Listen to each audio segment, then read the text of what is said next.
Welcome Trinidad and Tobago to our News 4 report, a product of the Government Information Services Limited and the Ministry of Communications. I'm Nicola Barito. Let's take a look at the headlines.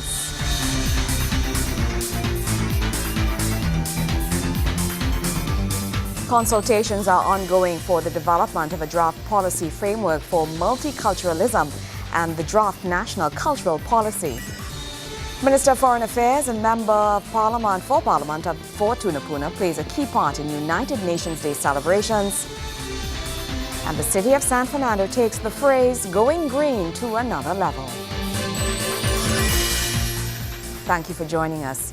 Trinidad and Tobago's missions in Washington, New York, Miami, and Canada have been asked to keep the lines open so as to respond to the needs of Trinbagonians in the United States and Canada in the aftermath of Hurricane Sandy. Hurricane Sandy wreaked havoc on the east coast of the United States on Monday with major flooding, 50 homes and more destroyed by fire, and 16 deaths. On the line now is His Excellency Dr. Neil Parsan, Ambassador to the United States, Mexico, and the OAS. Dr. Parsan, have you received any feedback from the 300,000 plus Trinbagonians along the east coast of the U.S.? And if so, what has the feedback been like?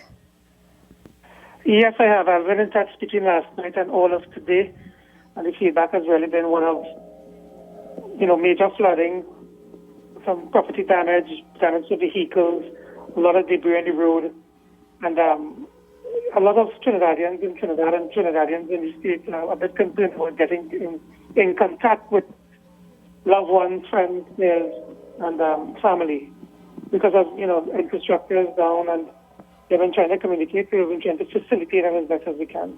Now, I expect that would be difficult, but have there any measures been put in place by the embassy, the TNT embassy, for individuals who would have been, like everyone, drastically affected by Superstorm Sandy?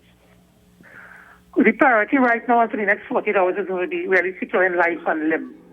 I've had calls, telling me that their basements are flooded and there's water in their apartments, but safety is our issue. And thus far, we have had reports of close to 38 deaths in the United States, 17 of which are in New York, and as at now, there have been no reports of fatalities involving Trinidad and Tobago nationals, no incidences of loss of limb. I've had several who have been ruined, but they are safe. Priority now is to really secure life and limb. And then come tomorrow, day after tomorrow, we'll be looking at the other incidences and ways in which we can see how best we can assist. Excellent. Ambassador Parsan, is there an embassy hotline or like for viewers in Trinidad and Tobago who may want to get in touch with loved ones? Is there like an embassy hotline or? We have had to close Washington as well as New York. New York is in Zone A. Therefore, the office is closed today, yesterday, and possibly tomorrow. We'll look at that situation by this evening, depending on how emergency crews open up that area between now and tomorrow morning. DC will be open tomorrow, so what I've been doing, the points of contact would be, I've been using my personal email, nparsan@gmail.com. I've also been using my own cell phone, 202-905-0555. I've been asking the public to text and or email, and that form of communication has been very successful so far in terms of sending correspondence to the consular office and other officers who can assist possibly in New York as well as in Washington. Of course, there's www.ttcgnewyork.com and ttembassy.com. Okay. Dr. Parsan, your family, your staff, you're all safe. You are all safe and secure.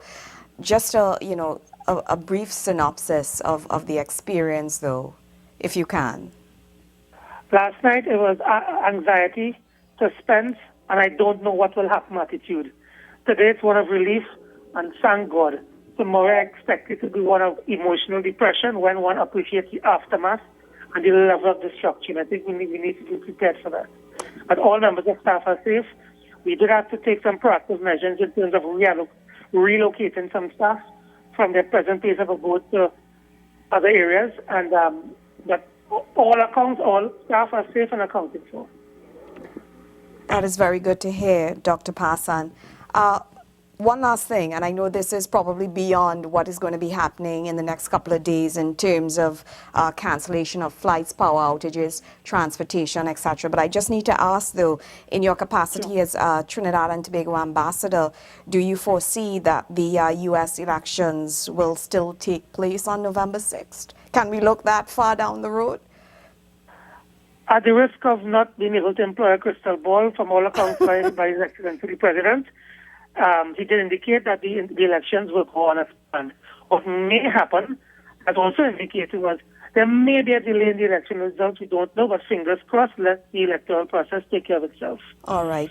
Dr. Parson, getting back to the issue at hand, we wish you all the best, your family, yourself, your staff, and thank you so much for making things so much easier for all the Trinbagonians on the East Coast right now. God bless.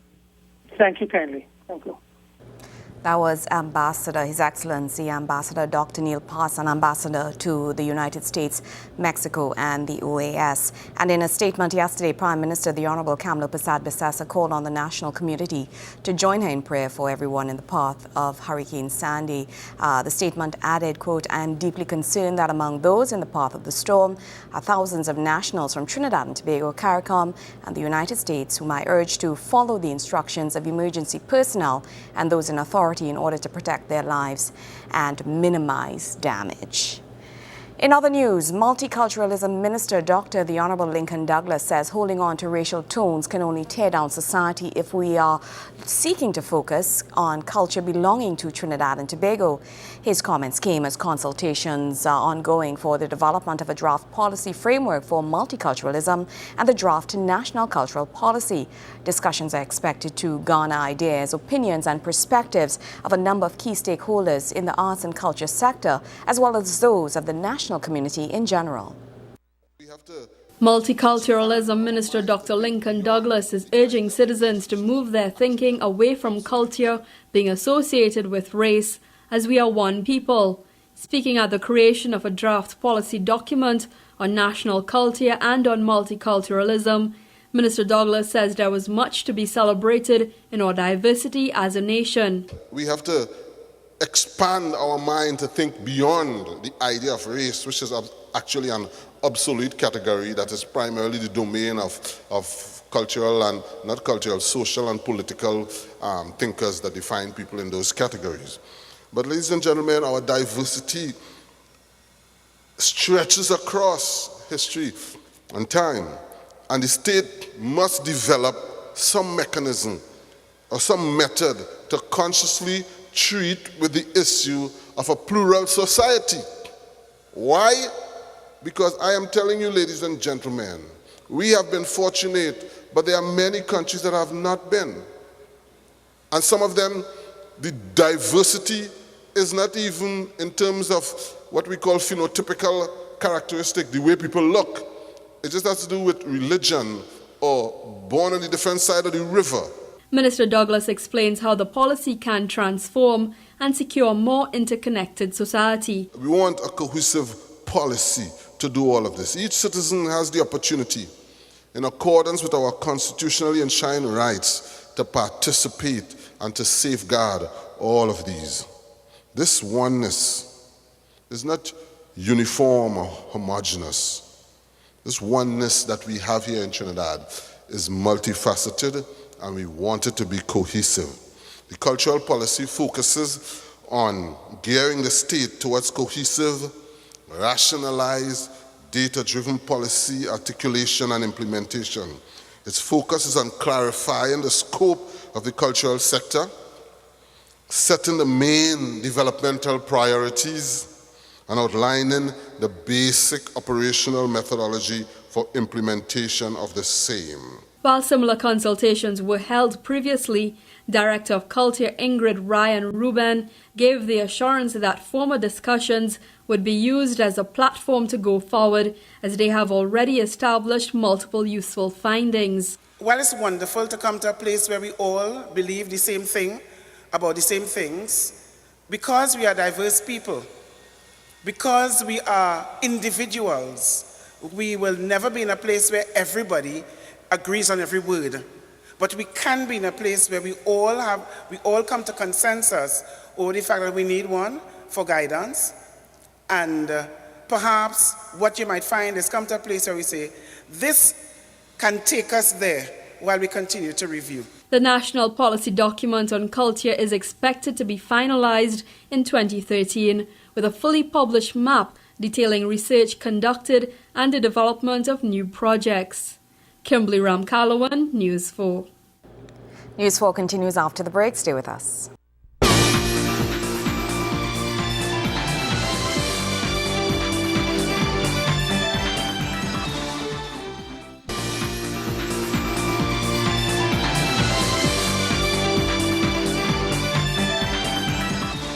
Welcome back. Minister of Foreign Affairs and Member of Parliament for Tunapuna, the Honourable Winston Dukaran, has played a key part in the United Nations Day celebrations in Trinidad and Tobago. Minister Dukaran spent the morning last Friday in the hillside village of Kora, highlighting projects being done by various community organizations which work in collaboration with the UN.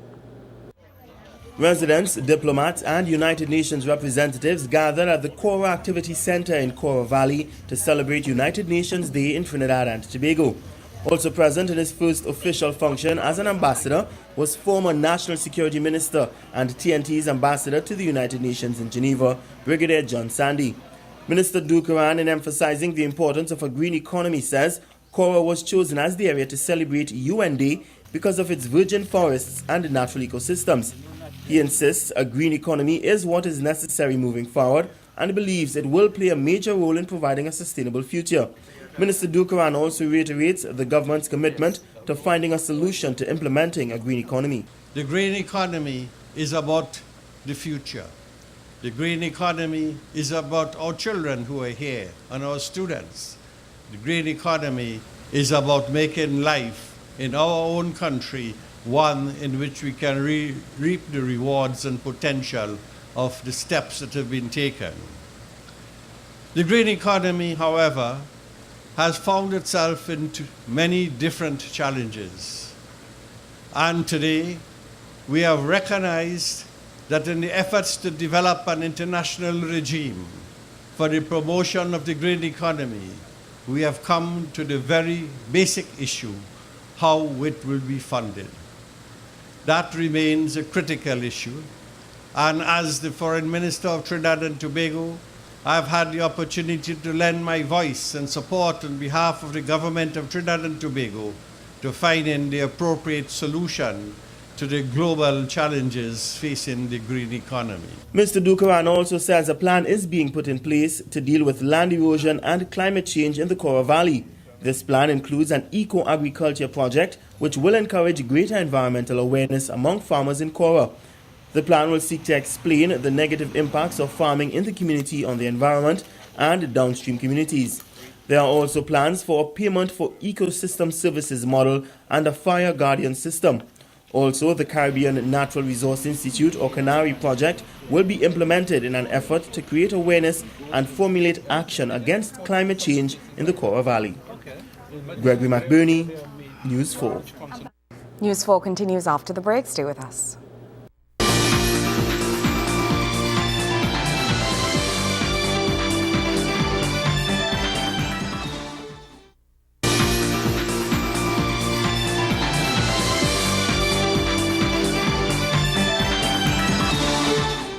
As the world pushes towards taking more environmentally conscious steps, the city of San Fernando is pushing this thinking to a whole new level through the building of bridges using recycled plastic. His Worship, the Mayor, Dr. Navi Muradali, Mayor of San Fernando, says it's all part of going green and becoming a more eco-friendly city by 2013. From bottles to bridges, recycled plastic is taking the form of pathways connecting communities together. The project is being one driven by the city of San Fernando in an effort to provide for the people sustainable, eco-friendly solutions. For years, residents of Mount Carmel Street, Marbella, have had to resort to crossing wooden makeshift planks to get to the other side of their homes. Today, these residents say they are thankful for the initiative that will provide a safer route to getting home. I'm glad we're getting a better bridge than we have, right? Because someday I want to come and operate across. And we asked to get a bridge, and I'm thankful that we're getting this bridge. To cross that when it's wet is very hard. As that you can slip and fall, as you see how deep it is inside there.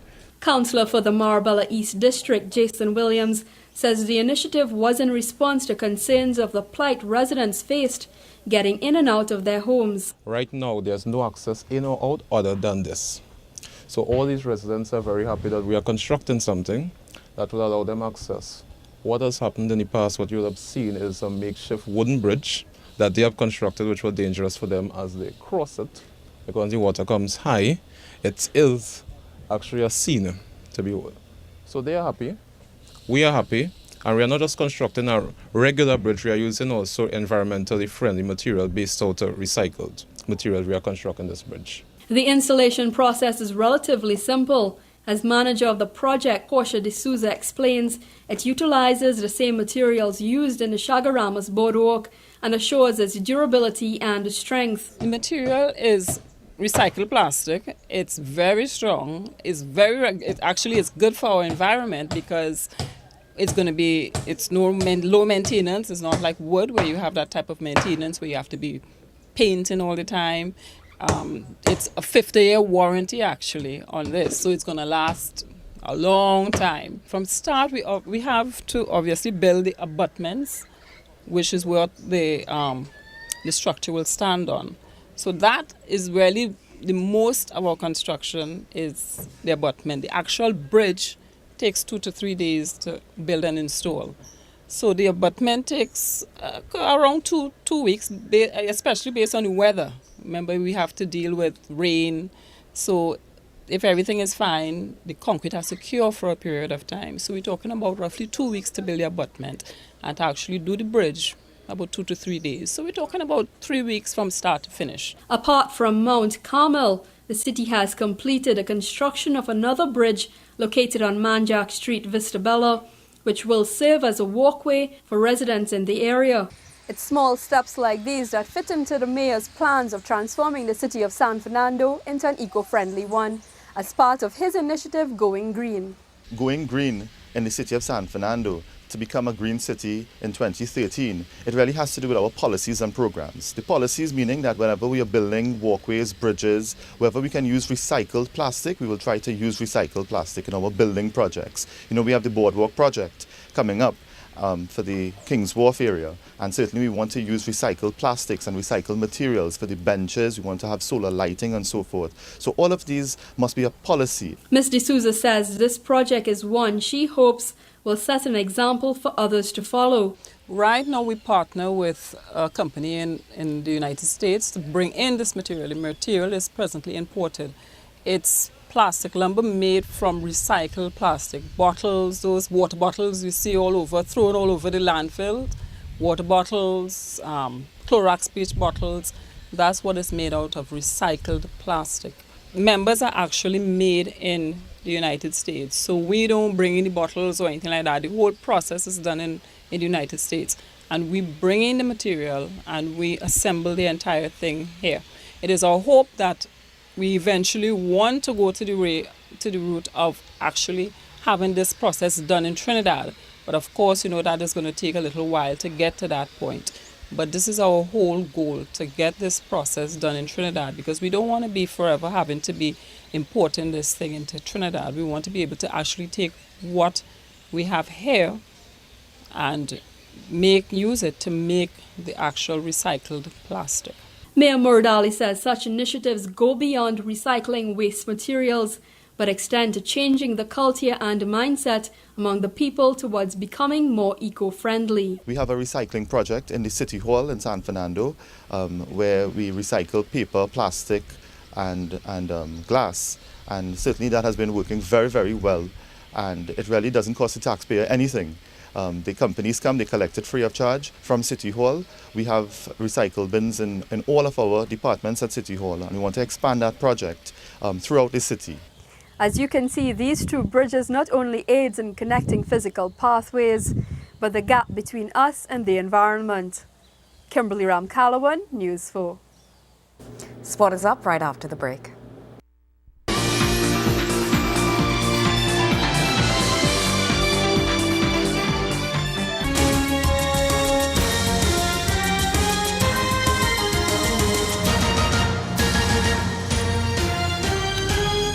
The BGTT First Citizens Secondary Schools Football League Big Five competition kicked off at the Larry Gomes Stadium in Arima with an enticing clash. East Zone League champs Arima North Secondary met runaway South Zone champions Presentation College San Fernando in a quarter-final encounter.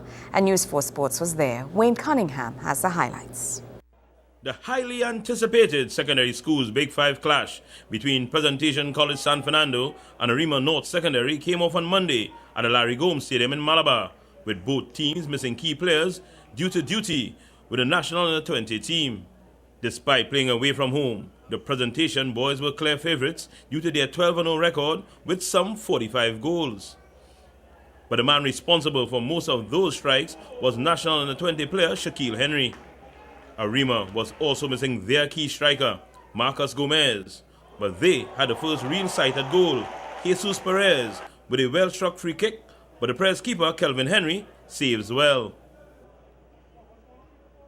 All the early pressure came from the Eastern squad, which forced Presentation coach Sean Cooper to his feet. Presentation finally got something going in attack when Siobhan Dimsoy released Angel Williams, but his shot flew into the Arima sky.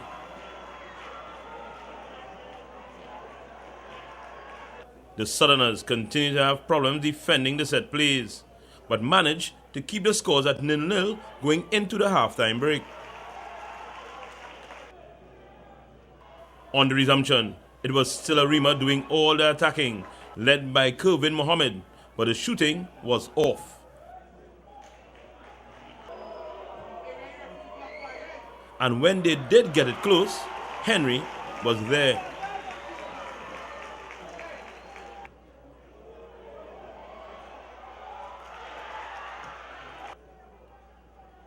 His heroics will not go unrewarded. 10 minutes from full time, Presentation College struck Dimsoy with a well-placed header to beat Shondell Mears in the Arima goal.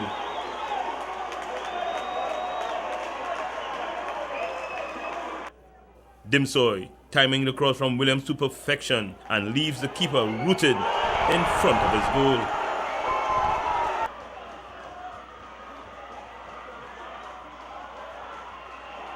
Arima North tried to find an equalizer, but Presentation stood firm in defense.